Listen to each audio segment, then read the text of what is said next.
Christmas everyone! Frohe Weihnachten! Ngayon ay pupunta kami sa aking anak at doon kami magi-dinner. Ikwento ko po sa inyo saglit kung paano mag-Christmas dito sa Germany. Dito po sa Germany, ang ginagawa nila pagdating ng 24 ng December, yung halimbawa pag may mga anak sila, yung mga anak nila dinadala doon sa lola at lolo, tapos sila naman sila ng Christmas tree.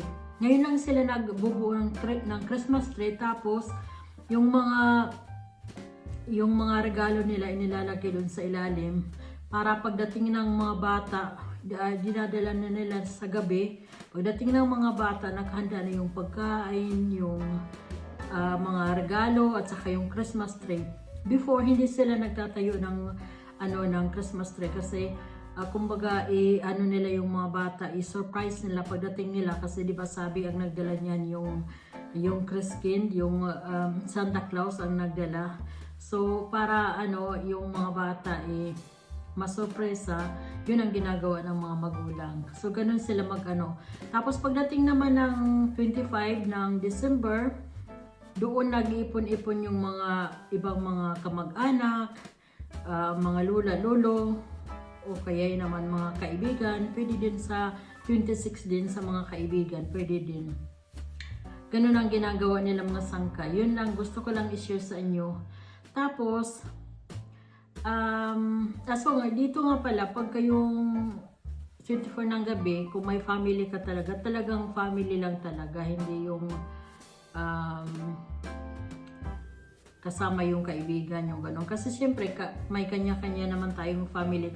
Kaya pag 24 ng gabi, hindi na kami naghihintay hanggang 12 ng gabi bago kumain, kundi pagdating ng 6-7, kumakain na. Tapos, nasa kanila yan kung gusto kumain muna bago magbukas ng mga regalo. Ang tawag dito ay Bescherung, ang pagbubukas ng mga regalo. Nasa sa inyo yan. Tapos, pagkatapos niyan, pwede maglaro, o kaya manood ng TV, nasa sa inyo naman hanggang sa pagdating ng madaling araw, kaya minsan naman hindi madaling araw, sabihin hanggang 12 ng gabi. Kami naman, depende, pagka inantok na, natutulog na kami, o kaya naman, inintay namin, sinasalubong namin yung 25 ng December. Tapos kinabukasan naman, dahil kami lang din naman, hindi naman kami nag-i-invite ng mga kaibigan kasi yun nga, may kanya-kanya silang mga pamilya at yung parents-in-law ko ay nasa malayo, nasa Austria, kaya hindi din naman namin ma-invite dito. So, yan lang po mga sangkay, ganun lang kami celebrate ng Christmas. Share ko lang. Merry Christmas ulit!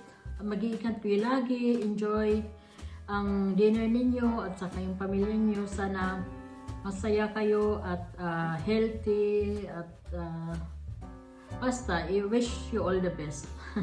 Thank you for watching. Bye-bye. It's me, Perla Klug. God bless. Merry Christmas.